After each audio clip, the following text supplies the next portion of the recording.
All right, so let's talk about your life. Did you have a difficult childhood? Did you have struggles going through life, being a woman? In this day and age, I feel like women face different kind of adversities. Yeah, childhood was definitely a little interesting.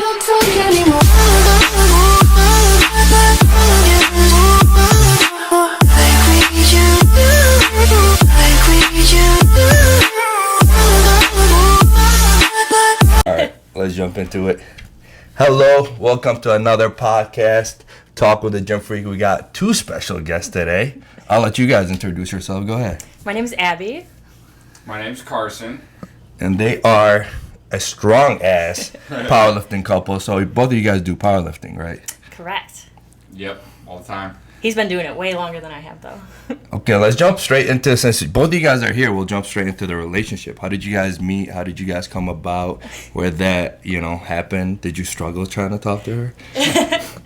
He was my powerlifting coach. Oh, wow, you were one of those? It sounds so bad, but I haven't had to pay for coaching since, so. I mean, that's a gig, right?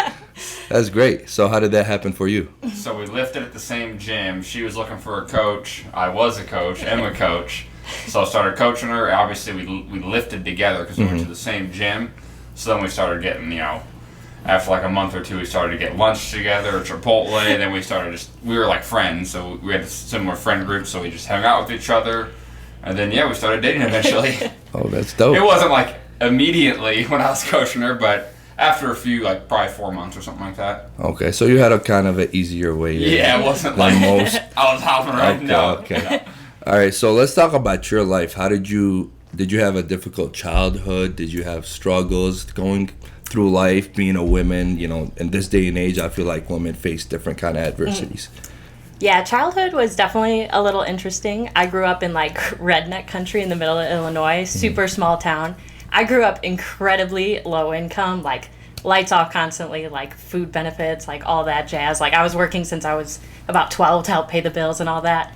And I'm thankful for it now because it's definitely given me the drive that I have today and kind of the work ethic that I got out of it. But childhood was definitely a little bit interesting, for sure. It was just me and my mom. My father was a POS, so he wasn't in the picture, so it was just me and my mom. And we have a really good relationship now because of it.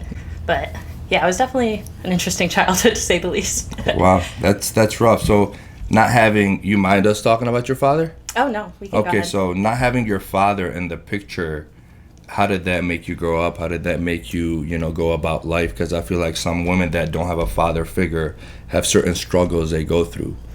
It was definitely really hard. I feel like I missed out on a lot. I just never had that figure there to look up to.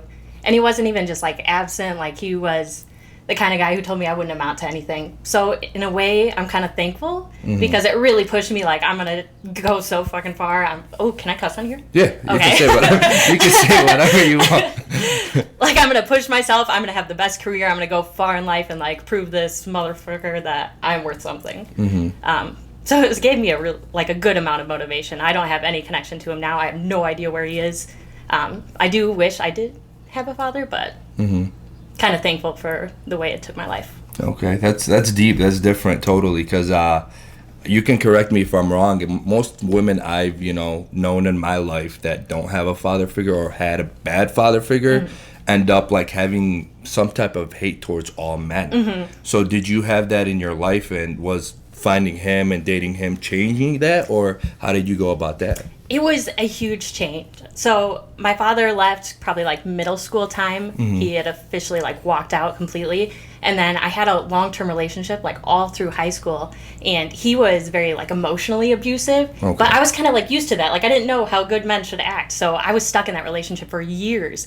And then it was actually Carson, once we started hanging out and we were best friends, and I'm oh my God, men can be nice and actually hype me up and just be a good guy. So he really opened my eyes to what a good man should be. Wow, that's dope. What do you got to add to that, having to date somebody who had a rough childhood? Do you see her growing in certain ways, and how you treat her is different, or you're just being you? No, yeah, she definitely grows. I mean, she did good, growing up, so she's amounted to a lot, for sure. That's dope. So Just to let you guys know, the podcast is focused on her, so you guys don't feel like he's left out. We will chip him in. He doesn't really want to talk or be on it, but we kind of forced him, so he doesn't have a choice, and it makes it a little bit more cool to talk and have his chip in a little bit of his knowledge. So you went to school to be a nutritionist. Yes. So was that always your goal growing up, or how did that come about? I went to school originally going to be like criminal justice. I wanted to be a police officer, so I took a total 180. Oh wow, that's totally a different route. Totally different route. I'm done with that side. But I was like prepping for a bodybuilding show because I kind of found like comfort in lifting, like it gave me some kind of control, so I like really dove into that. Mm-hmm. But at the same time, I really dove deep into some disordered eating habits, and that kind of what got me inspired to start looking into nutrition. And then I realized it was a major. I had never even heard of a dietitian. I didn't know that was a thing. Mm-hmm. So I started taking a nutrition class. I fell in love with like the science behind it all and the mental aspect. So I switched my major and then pursued that. And I'm so happy I made that switch. I love my career. And do you have your own company with that, or how do you work? Yes, I run my own remote private practice. I primarily work with strength athletes. I work with a plethora of like general gym goers. I even have a couple like CrossFit marathon runners, but primarily powerlifters. Mm-hmm. But I love it. I'm so glad I went into the private practice route. So I have a really good connection with my clients, which you typically don't see in like a clinical or outpatient setting in other areas of dietetics. So I'm definitely glad I went that route. That's dope. So you are your own nutritionist, or do you have somebody that does that for you? So my registered dietitian is like the business is all on me, but then I have a grad school intern and I have an undergrad intern, so they work under me as well, but all the client one-on-one stuff is just me. And how old are you? I'm 24. That's dope. And how old are you? I turned 25 2 days ago. So you guys are young but like successful. What do you do for work?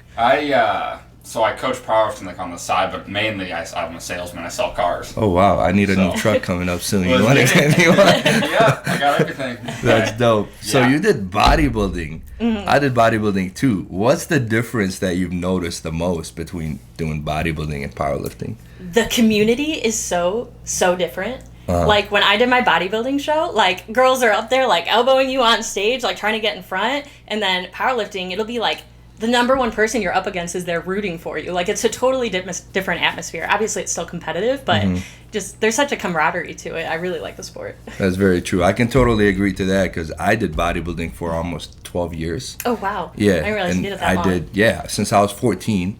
Wow. And then I stopped competing at 25. Mm-hmm. You know, and I did about 5 shows, if I remember. Mm-hmm. So I did a lot of dieting, and I had my same where I diet and eat like a heavenly, strict, on-point diet, and then my show finishes, and I'm eating cake and everything there is to the book, and it's like I go from looking the best in my life to the worst. And my last show was when I really kind of changed my ways because I went the best shape in my life, and then I ate so bad that I was holding water all in my legs and everything, and your body can't handle that. It's so unhealthy, you know?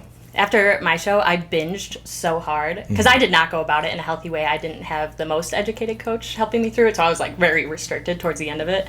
My legs were so swollen, my cheeks were so swollen. I looked 9 months pregnant. It was a mess, and I was like, all right, something's not right here. It's very true. I feel like bodybuilding is such a not healthy sport, even though I don't think it's a sport at all. But shout out to all the bodybuilders. We don't hate you guys. What made you switch to powerlifting?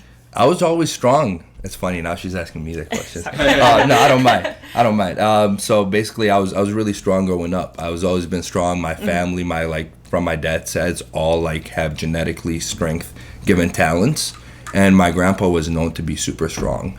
So I always liked lifting heavy, but I loved looking good. So I was like, no, powerlifting ain't for me, because back in the day, every powerlifter you see is overweight and they got a big gut and everything. And yeah, I'm there's like, that stereotype that they were just unhealthy. I'm like, I don't want to look like that. Like, I'm good. I like to move and look good. So when I found out that you could do that, and then after quarantine, kind of when I was like, you know what, let me take a year just to see how strong I could get. And that's when I started pushing numbers that people are like, you can be the best in the world. So I'm like, I'll give it a try. And now I'll never go back to bodybuilding. Heck yeah. Yeah. I love powerlifting. The adrenaline you get out of hitting such a heavy lift, there's nothing like it. No. You know, and you guys can both contest to that, like competing and having that butterflies, and like you said, the community also is another thing that really added to me wanting to do powerlifting and everybody supporting you and watching you and the respect that we have for each other when somebody's hitting a PR and we all stop. And it's funny how we all met because I was benching and you were hitting a deadlift PR, I believe. I think At so. Surge, yeah. And then you needed that kilo, so I'm like, here, I'm done. You can have one. And then you said something to me, and I'm like, are you guys like relatives or are you guys together? And then she told me, yeah, you're her boyfriend and her coach, and I'm like, oh, that's dope because y'all both kind of look similar in a way, you know. So I was like, oh, that's dope. That's super cool. And you guys were both super humble and nice and down to earth, and I'm like, this is why I love this community, you know. Yeah.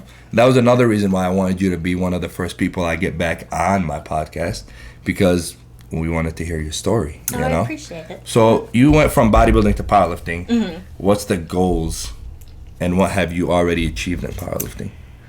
When I first made the switch, I didn't know what powerlifting was until I was a senior in my undergrad. So I was pretty old before I even knew it was a sport.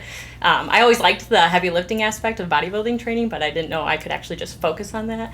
So I made the switch with really no goals in mind. And then he started coaching me and he's like, there's actually this meet coming up, like, why don't we do that? So, like, we could see what you think about it. Did that, and then immediately qualified for nationals, and immediately qualified for the Arnold. And I'm like, oh my God, I love this sport. Like, I'm good at this. I can keep pushing it.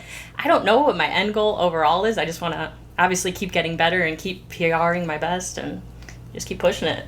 That's cool. What's the next meet that's coming up for you? The Power Surge. I'm excited, all three of us.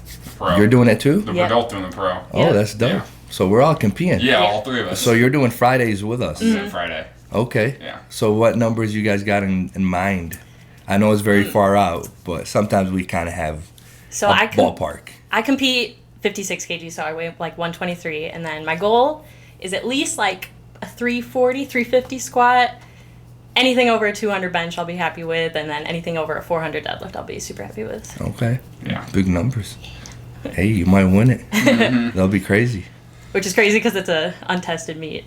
And you guys are both natural. Yeah. Yep. You guys both compete in USAPL as well, right? Yeah. Yep. That's super cool. What are you looking to hit? I'm looking to do, so I've done USAPL almost every meet, but I did USPA one, the Surge one we did together. So this is my second USPA meet.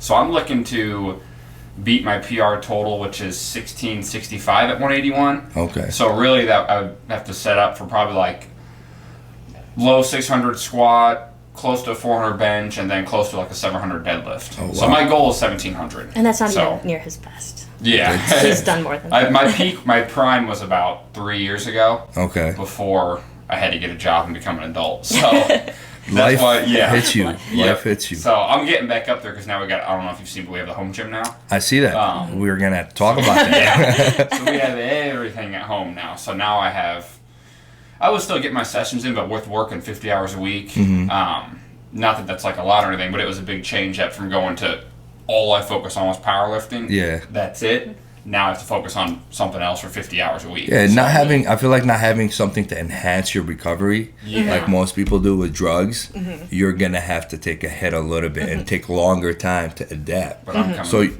you built a whole gym. How did that come about? So I've wanted the home gym since I started lifting like 10 years ago. Okay. And we got the house in February.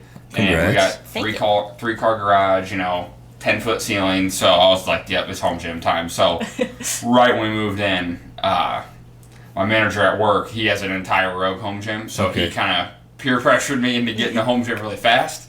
So we got the Rogue combo. We got every competition, everything, all the way down to like having carpet on the platform. Like it is competition, everything. That's dope. At our house. So it's awesome. now I'm starting to really trend upwards again. Okay. But you guys have enough kilos for me?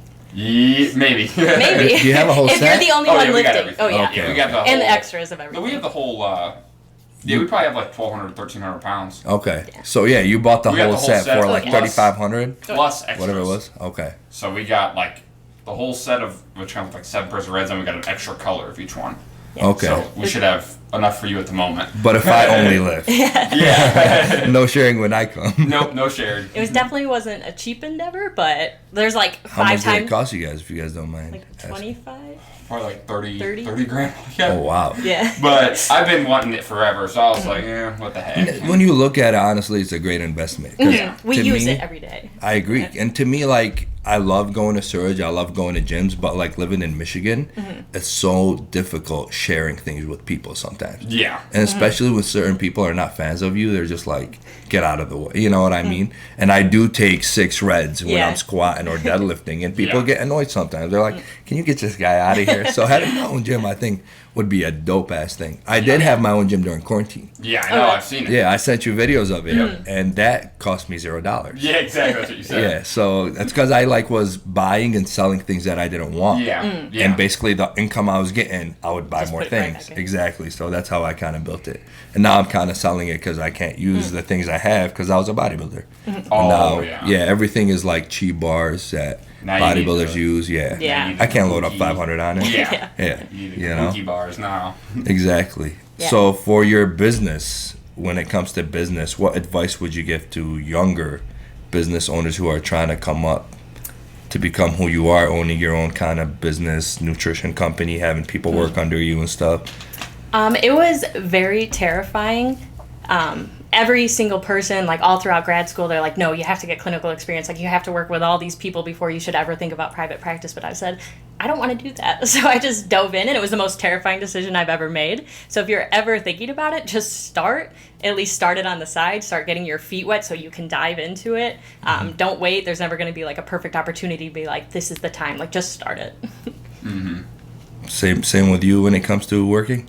Yeah, when it comes to like coaching and stuff. Yeah. Yeah, same thing. I started when I coached myself for like 90% of my powerlifting career, just because I found what works for me. And every time I get to coach, like it didn't feel ever like it was tailored to me. Okay. So I started coaching probably like 5-6 years ago, just friends at the gym, because all I used to do was lift, so I just knew everyone at the gym. So eventually I got a few clients, and I only have right now about a dozen clients, which is perfect for me because with working a lot outside of coaching, I don't want to have like too many clients or anything like that. But yeah, really I just started with coaching friends at the gym and then figure out what works. Well, that's super cool. Yeah. Do you guys throw each other's clients back and forth? Like you give them to get nutrition from her, and then do you give them clients to get coached and stuff like that? Yeah, there's definitely been a handful of clients that they'll get training from him and then nutrition from me.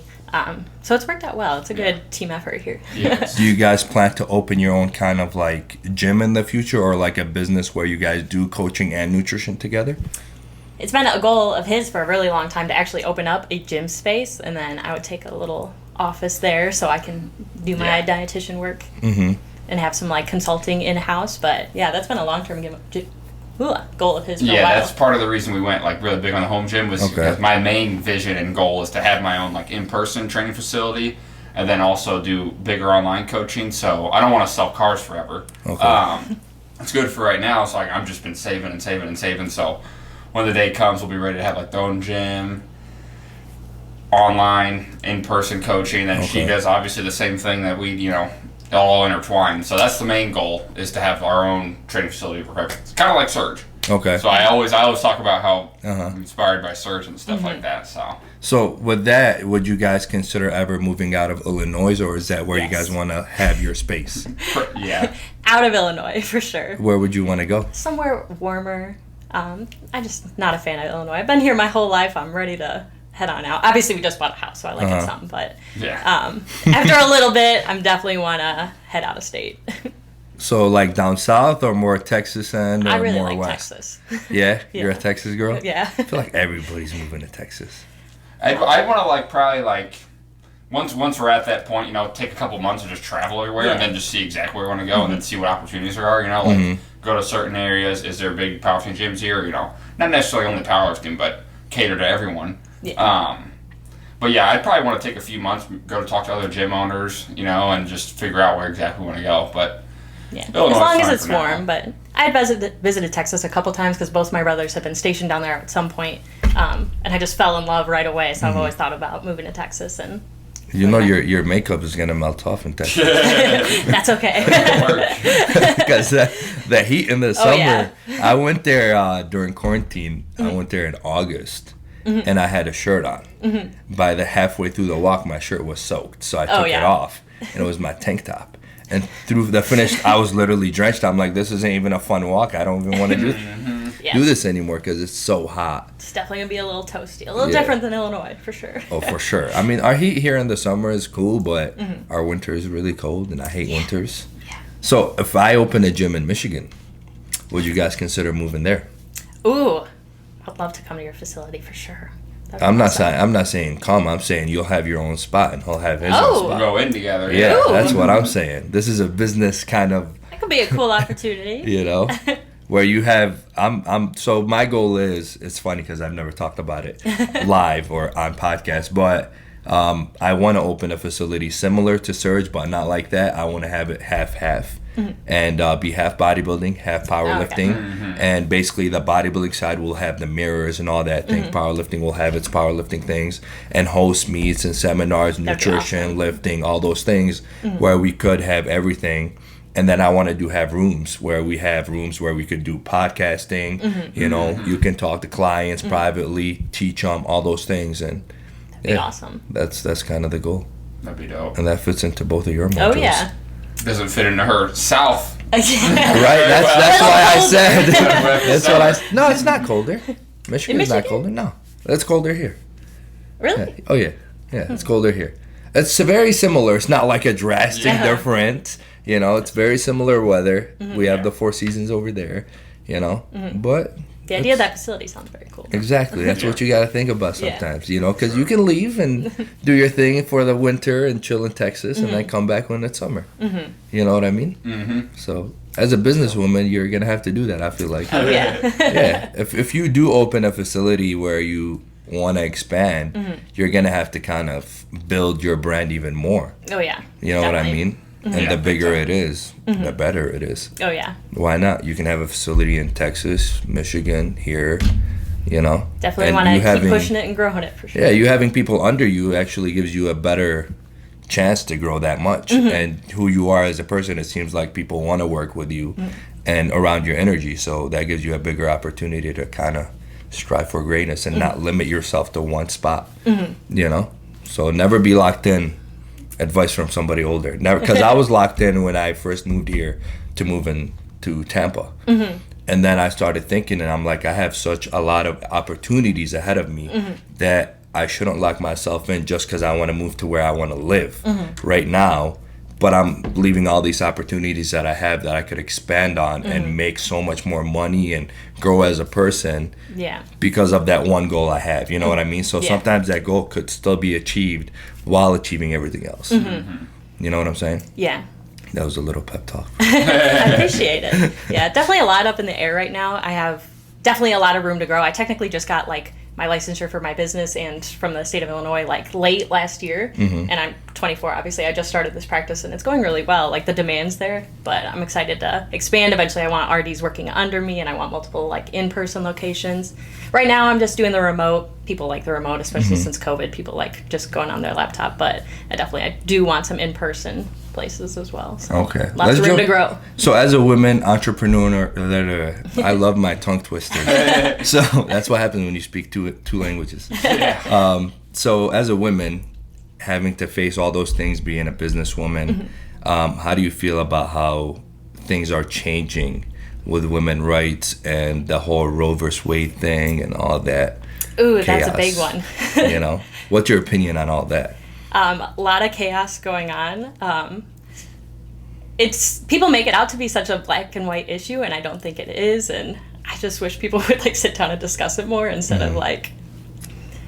That could be a deep political conversation. I don't want to upset followers. No, I mean, I'll pitch on it because I feel like a lot of people ask me for my opinion, and to me, it's like.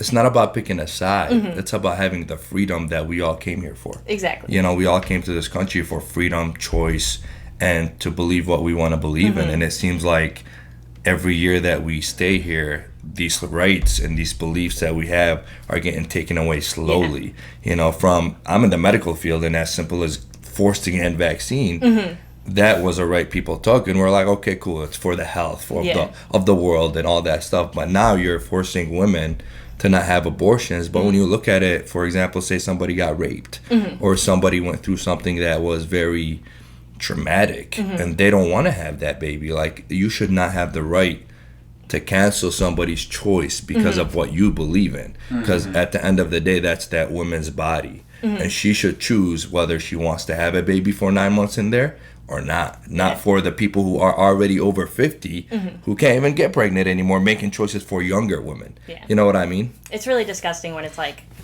beyond their control, like it just so happened, and then they're just forced to carry it to term. That baby might not be guaranteed like the world's best life because she wasn't prepared for it, and it sucks that she's forced to go through that. One, it's traumatic on the body, and obviously that's at least 18 years of like a full dedicated like full-time job. So it's insane that kind of lost that choice. I don't know. What's your opinion on it? You agree with me? I agree. Yeah, I don't. I'm not a political person at all. I'm probably the least political Yeah, person. I hate politics. I don't pay attention to any of it, but I do agree with you, though. I mean, it's all about freedom here, obviously. So I love politics. You do? So I talk all the time, and he's just like, I have no interest in politics. I have no interest either. Like, but I never vote. I've never voted since being in America since 2005. Like, I'm not somebody that cares for it. But there are certain things I feel like that happen that it's like, come on, are we serious now? Are we to that point? Maybe we need to vote. Maybe. I think so. But yeah, I don't. But I agree with you, though. Yeah, really, it's just about freedom. You know, why take away stuff? But yeah, I'm not really political either. Like I was saying, they turn it into like such a black and white issues and be like, this is not a thing anymore. And like there are circumstances where that should be a thing. So it's gross. What other issues as a woman do you have to face on a daily basis, being who you are, being on a platform of social media, and you know, people I feel like don't have respect or boundaries anymore when it comes to women. You know what I mean? And we've talked about that before we started recording. And it's like there's literally no respect for not even humankind, for the woman race. No. You know, and this is why I feel like women are coming to an end where women basically say all men are kind of garbage in a way because of that big majority on social media that have free time on their hand to just attack women. And it's so gross. And I've grown my platform, and I'm really glad I started to grow it because obviously the networking is wonderful. I've met so many friends through Instagram, and I'm able to like reach clients that way. But like with that growing platform comes a lot of the nasty stuff, and I'm just like, so many people are so disrespectful. They get really brave behind their phones and just typing it out. And like constantly people are telling me no one's going to listen to you because you posted in a sports bra, or no one gives a shit about you, show your ass, no one gives a shit about what you have to say. Like, it's disgusting. Not to mention all the like really creepy ones coming in. Social media is definitely a wild place, and it's just hard to be taken seriously as a woman. And so does that, because I know, you know, some people it kind of gets to them mentally. Has that ever gotten to you mentally? How did you overcome that phase of where people attacking you? Because I feel like no matter how thick of a wall you have at certain points, certain things will hit your soft spot. Yeah. I definitely say I have a good spine, but every now and then I get in my feels and they get to me. It's hard when like you open up your messages and there's a bunch of comments saying like, oh, you look fatter, or you kind of look disgusting, or like, why would you ever want to do that? You look gross with muscles, like, and people just rip you to shreds in there. And you definitely have to have a tough skin, like, especially as I'm growing more and more. It's hard. Sometimes it does get to me, but at the end of the day, it's never coming from someone I would ever look up to. It's never never coming from someone who's doing better than me. So I'm not going to take what they have to say seriously. So if that person was in your face and saying that, you know, and you can tell them one thing in person, what would you tell that person attacking you? If you sum up all those people like saying all those things, you know, and you could tell them in person, like, you know, your point of view, because I feel like all these people that attack, when you come back and reply, they're like, oh, we just wanted you to reply to us. Yeah. Oh, we just wanted your attention. Like, they do it for fun. Exactly. And so what would you tell somebody? Because them making things that are just trying to have fun are actually, you know, some people who don't have very mental stable health could lead to bad things, you know, God forbid, like suicide or certain things, harming yourself, stuff like that. So what would you say to those people? They need to touch grass and kind of get in check with reality, because that's a human on the other end of it. Honestly, if they were in my face, they don't even deserve a response. They don't deserve any of my attention. They don't deserve like any woman's attention dealing with that. But they're just so out of tune with reality, and they just think it's funny. But like when I like first started lifting and kind of posting more on Instagram, I would be like bawling because people are mean. So it's pretty disgusting. I don't think that culture is really going anywhere. So you just got to learn to kind of not give the attention that they want, that they're like so desperately craving, and just kind of ignore it. Mm-hmm. And that's kind of how you came over dealing with it. You just ignore it, don't even pay attention to it. Yeah, they're not worthy of a response. Okay. And how do you feel having, you know, your girl dealing with all these people coming at her social media and having the following that she has? You obviously have a normal following and you're not so much of a social media person, and she is. How do you support her? How do you help her out? I would basically say, you know, how I look at it is, why would I care about what people say if I don't like value their opinion? So if it was like a peer, you know, or someone I cared about, like family, then okay, I'm gonna think something about what they say. But if it's just some random person on Instagram, or like some random person just in general, you know, I just don't even care. But I'm pretty comfortable in my own skin, where like I can just, you know, brush it off, like I don't even, you know, hear it. But really, for me to care about what someone says, I have to value their opinion. So if I don't, you know, don't know the person, who they are, it doesn't matter and mean anything to me. But if it's someone at work that I'm good friends with, or outside of work that I'm good friends with, then maybe I'll think about what they say. But if it's someone random, I act like I don't even see it, if that makes sense. Yeah, I get what you're saying. Yeah. I mean, I've posted one video on TikTok, and boy, TikTok is a whole other beast. I'm like, geez, like I get what people are talking about, you know. I have very thick skin because I grew up overseas. I've gone through war, migrated through 4 different countries. So I've kind of seen it all, you know, and I had to start my life over a couple of times. So to me, it's like when people come at me, I'm just like, all right, cool. Like, I don't really care. Yeah. You know, you can come at me in person, I'll turn around and walk away. Yeah. Yeah, like that's how you how, need to be. yeah, that's how I came to that point. But I feel like living here, sometimes people are sheltered, and then you let them out on social media, and it's like a whole different world. Yeah. It's You know? wild. Yeah, Instagram can be brutal, but TikTok is definitely its own thing. Like, I'm scared to post nutrition content on there, especially because everyone thinks they're a nutrition expert and they're just gonna tear me to shreds.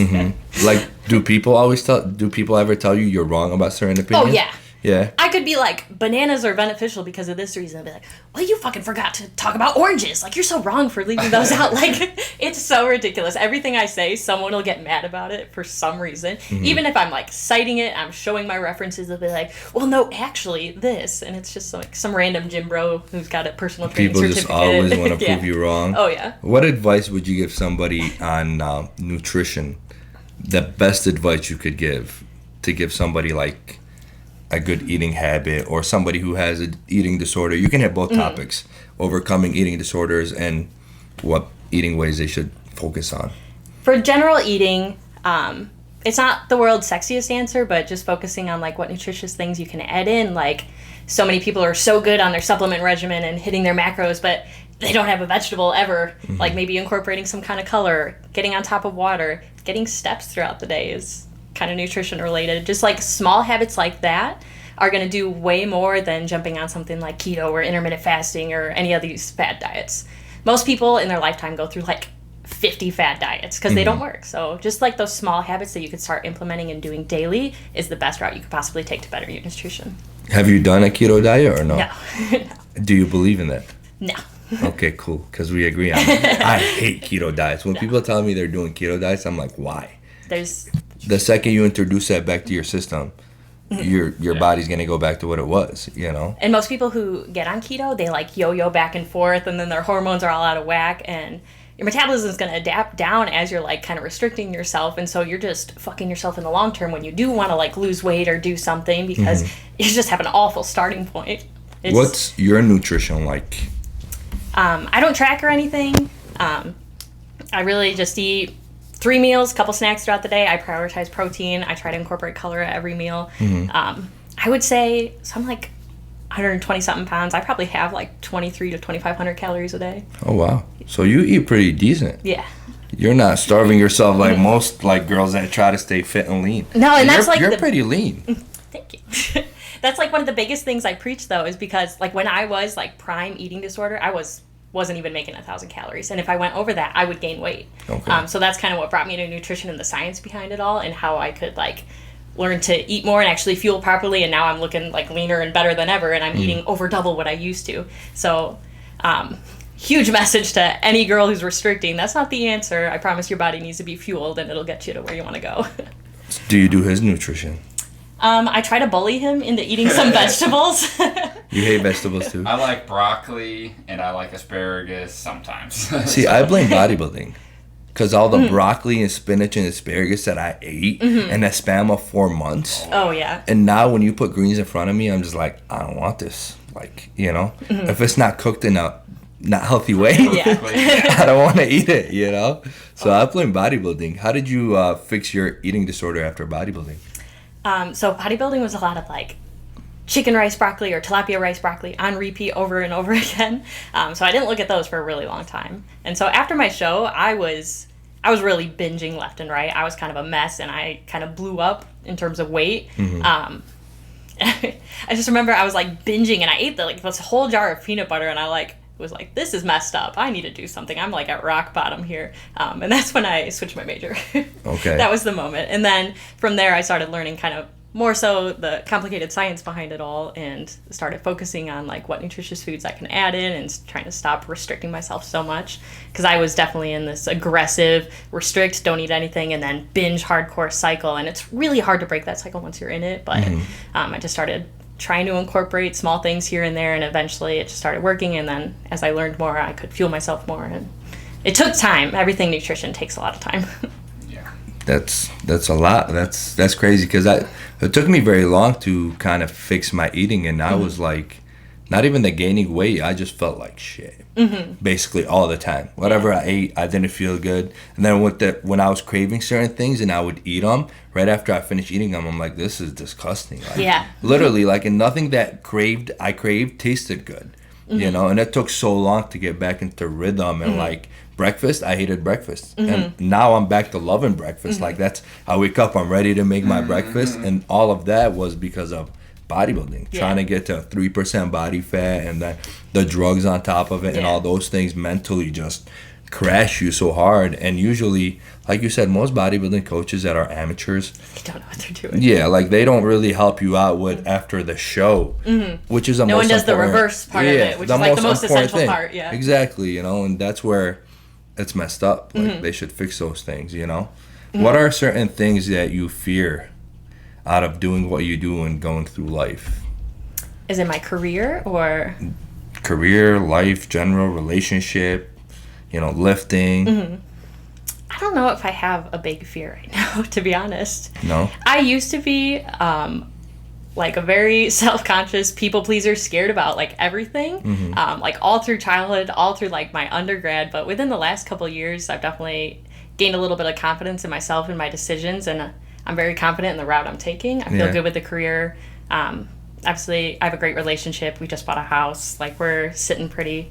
Is marriage happening soon? I get quizzed every day. Yeah. You waiting for the ring? It's definitely. You pressure him? No, I joke about it. That's what they all say. Whatever that means. When you going for the ring on it. Yeah. It looks a little naked, but. You should just buy her a normal ring and be like, you can have this for now, so you're not naked, and I'll get you a real one whenever it's time. Yep. But you guys do plan basically on that happening. Do you guys see kids in the future? Yeah, for sure. Yeah? How many kids we talking? Like two. Dang! Like two. Probably two. You made it sound like you're about to say a big number. Oh, no. No? 2 is it? I think so. For the longest time, I didn't even want kids in the slightest. Just because my traumatic childhood, I was like, I never want to do that again. Or like put any child through that. But seeing how different I turned my life around and how good of a life we could give a child, it's gotten me more excited to be a parent. Well, that's dope. That's dope. Have you guys ever, talking about powerlifting again, injuries? I remember you've gotten injured. I don't know if you have. I've seen you talk about it sometimes. I don't know how major it was. How did you guys overcome those injuries? I've had a couple, like, small ones here and there, but at the last meet at Surge, on my third squat, right at the bottom, I heard the world's loudest pop, and it took a second to register, like, oh shit, that came from me. So they took the weight, I, like, waddled off, I had torn a ligament in my back, so that was a lot of pain. That recovery sucked. it took like 4 months before I was like actually like fully lifting again. And obviously there's that huge mental toll of any athlete can relate to, like where you hate being out on the sidelines, you feel like you're not doing enough. It was definitely hard, but I don't think I've ever rehabbed so hard in my life, constantly working my back, constantly working my core. And honestly, now I feel stronger than ever. My bracing is unmatched and my technique is a lot better now because I went through that in a way. But it's definitely hard mentally, but we got through it. And now have you hit numbers heavier than what you hit last time already? Just recently, within the last couple of weeks, I finally like reached to where I was, and then I've pushed it even more. I've gotten a couple PRs recently. And you're getting your confidence and groove kind of back in it? Definitely. That's cool. Yeah, the first time squatting, it was a little scary, but I quickly realized, like, oh my God, I missed this. So I just, like, fell right back into the groove of things, so.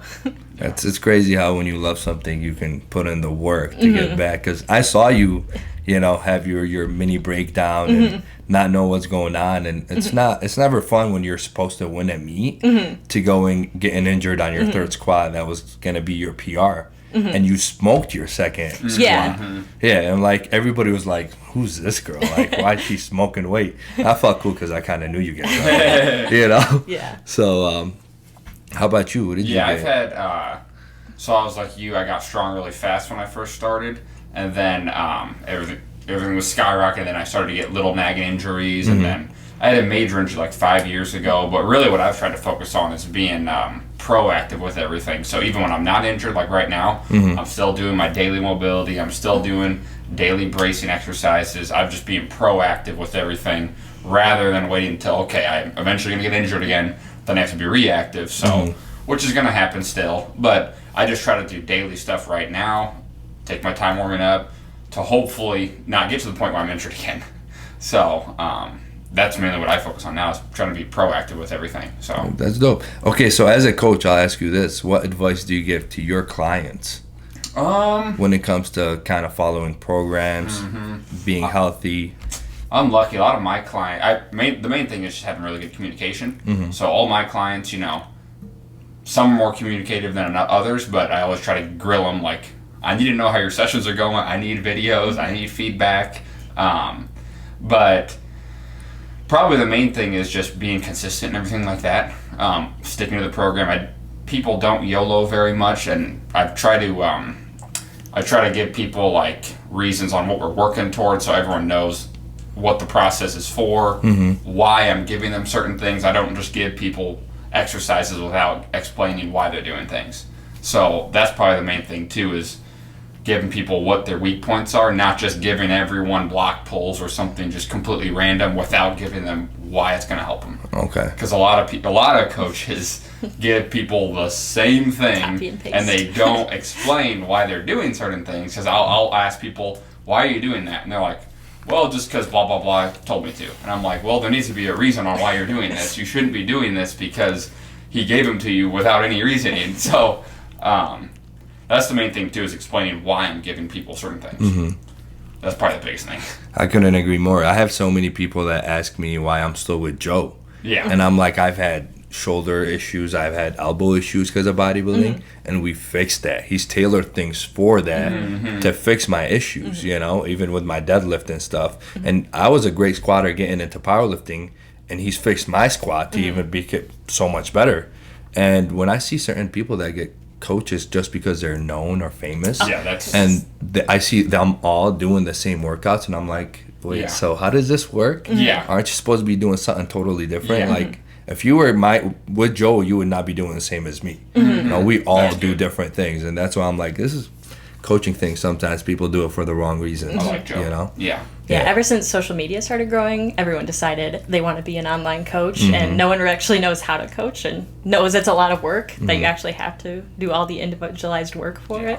It's kind of crazy how many copy and paste programs are out there. There's a lot of nutrition coaches out there who kind of do the same thing, copy and paste these shitty macros and expect people to follow them, and they're just raking in money based off people's ignorance that they don't know that it's not a qualified or good coach.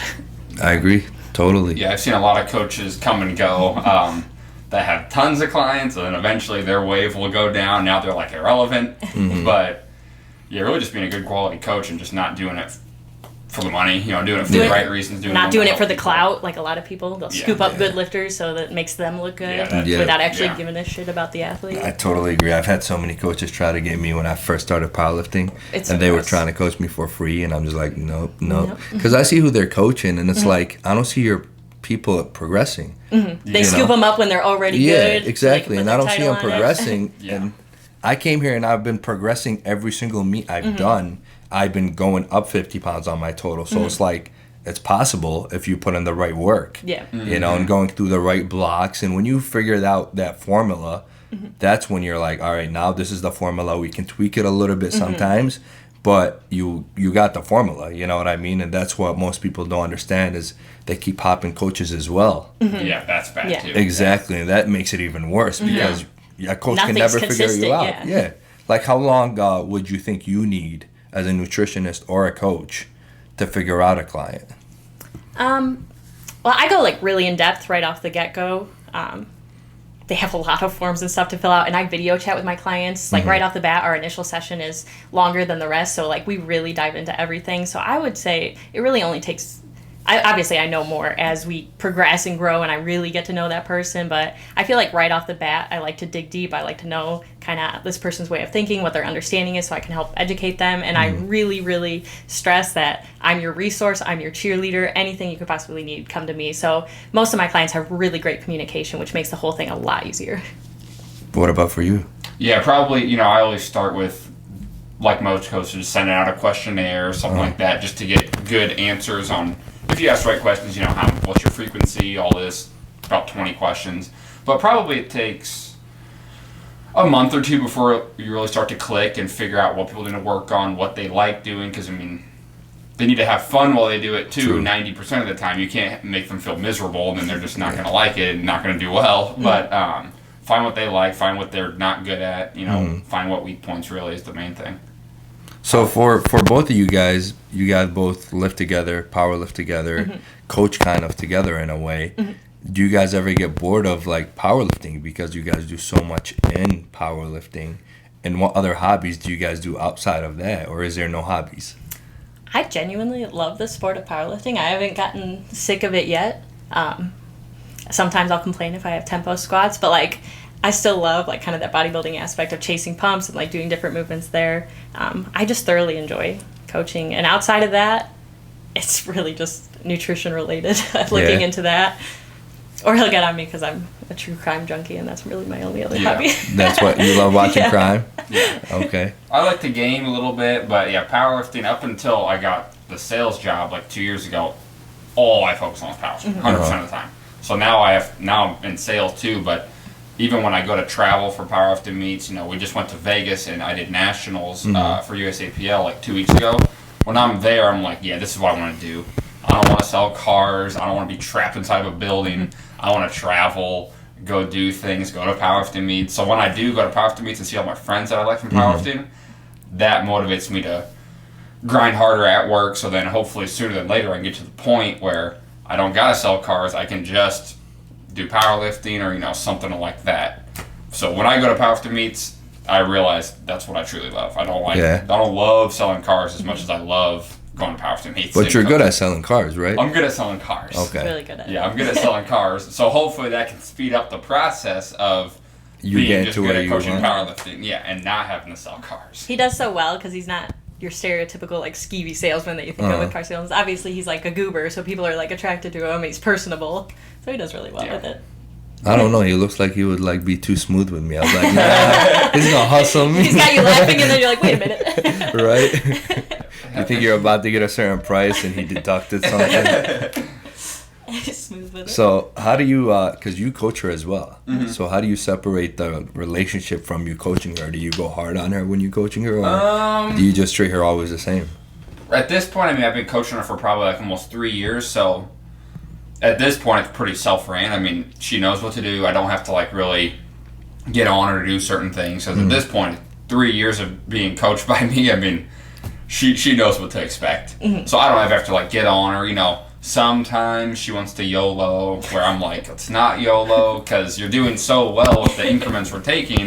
Why would we YOLO and ruin how up we're going right now? But I think she's going to YOLO deadlift today because they're going to surge, which is fine. I was told. But, and you deadlifted Friday. Yeah. Okay. Yeah, Friday, we had to move our schedule light. You know, I'll knock off a set if we're going to move up the schedule if it changes. But, no, I mean, obviously she's skyrocketing like crazy still, as long as she's injury-free. So, we found what works for her. It's the way I coach is not like super complex and craziness, madness. It's more basic because I feel like the basics are what works the best for 90% of the people.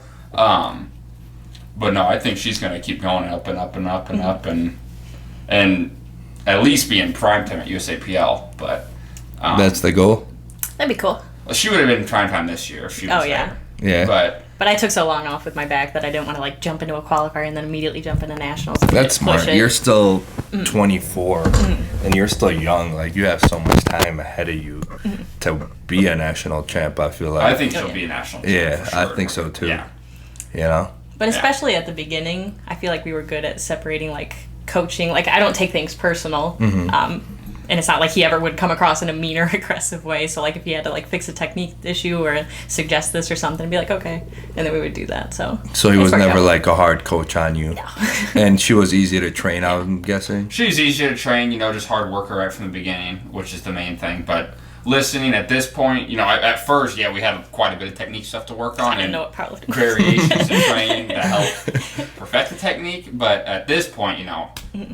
And now she knows about the sport, too. In the beginning, she didn't know what powerlifting was, so she didn't know how to do certain things. Now she's learned, obviously. She watches videos. All I used to do was watch YouTube videos on powerlifting. So that's how I just kind of put it on her. Now she watches a lot of YouTube videos on powerlifting and stuff like that. You know what's funny is I have a lot of people who ask me for, like, sumo advice. Oh, yeah. Who are girls. Oh, and I send them your sumo deadlift. Oh, really? I'm like, this is a great sumo deadlift. This is what you should look like. Yeah. Your hip hinge, everything. I'm like, this is perfection. Mine is not. Yeah. You know? Yeah. When it first started, it was much different. It was rough. But now it's just natural. Oh, yeah. Now you don't have to think at this point. But yeah, I've played with it a lot. I've done the like full like near split sumo, but now I'm in like a good frogger and I feel like kind of indestructible when I'm in that position. Yeah. Found what works for her. Yeah. I feel you. I went back to conventional, and that's been way better for me. Forth. Yeah, because my hips and then my fingers are small and my quads are big. So doing hug grip sumo, I kept having issues with it, and my grip would open, and it's like we fixed my groin, and there was no more like groin and hip issues, and then my grip starts acting up, and I'm like, I'm not meant to do hug grip, Which convention might be better for your squat too if sumo messes with your hips. Yeah, and that's why now my squat is just now Your squat is skyrocketing. Everything I'm doing looks like I'm undershooting. Yeah. Like for example, yesterday I was supposed to take 738. I don't remember. Did I tell you that or not? No. Okay. Somebody asked me, and I was like, I'm supposed to do 738 for a double at RPE 7. And I was like, you know what, 750 sounds better. I'm using these new knee sleeves. Let's see how it looks. And I took 750, and that was still a sub RPE 7. Like RPE air. Yeah, like it looked like an empty bar. And Yeah.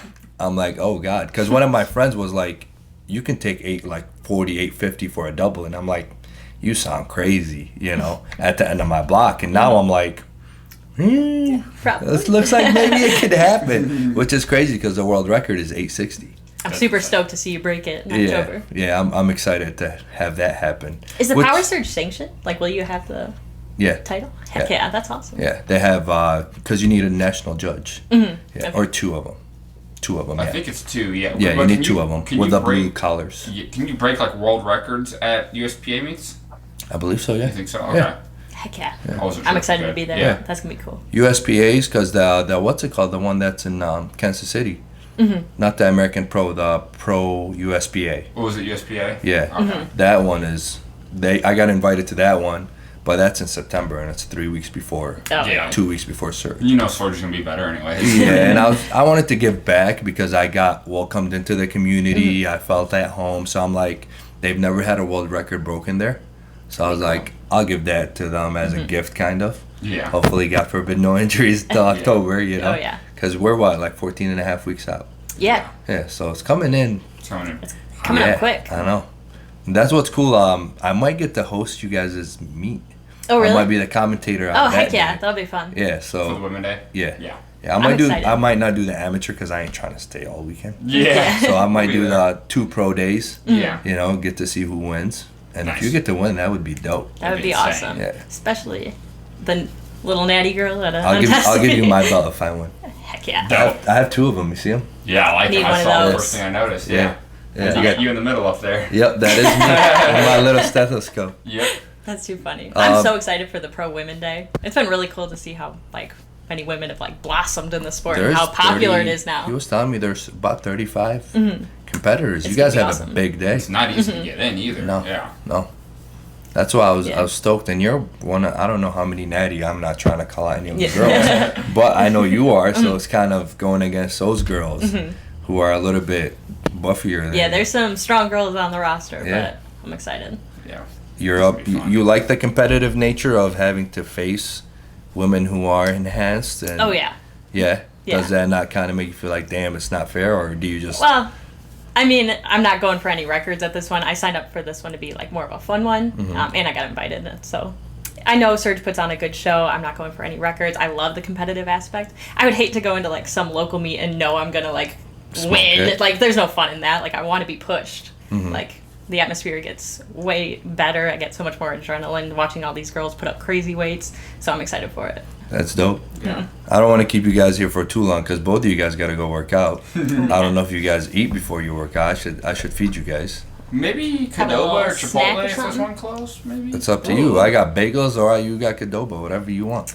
Qdoba. Something. Yeah. All right, I'll feed you guys. But any other topics you guys wanted to talk about, or anything else you wanted to say? Ooh.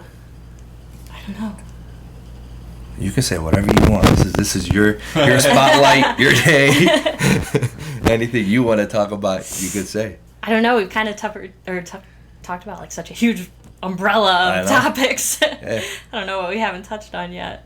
Hopefully, if you win the Power Surge, and even if you don't, we could still. I could be here, and I could come to you guys, Oh, heck yeah. and we could shoot another podcast and see how all of that goes. Because That'd that be means fun. me and him have already competed, and then you Yeah. could do your thing, and then we can kind of do a fun YOLO That'd be dope. lift. Yeah. Ooh. Oh yeah, that'd be dope. YOLO yeah. That'd be lift a lot at of you fun. guys' crib. We could Yeah. record that and all that. Heck yeah, that'd be a I'll lot get of some more fun. plates for you. No. Should have enough plates, but I'll probably get more for some reason. But You maybe know, some you- pound plates or something. I don't know. You never have enough, I feel. No. like. No. Yeah. Once Every we time- started the home gym, it's just like, we need this. I know. And it's funny. I have a couple equipments. I wish if I lived closer, I would have probably gave them to you guys. Yeah. But it's a whole ass hike to bring them on, and they're heavy. Yeah. They're heavy equipment. Yeah. Well, nothing you want to talk about. You're good.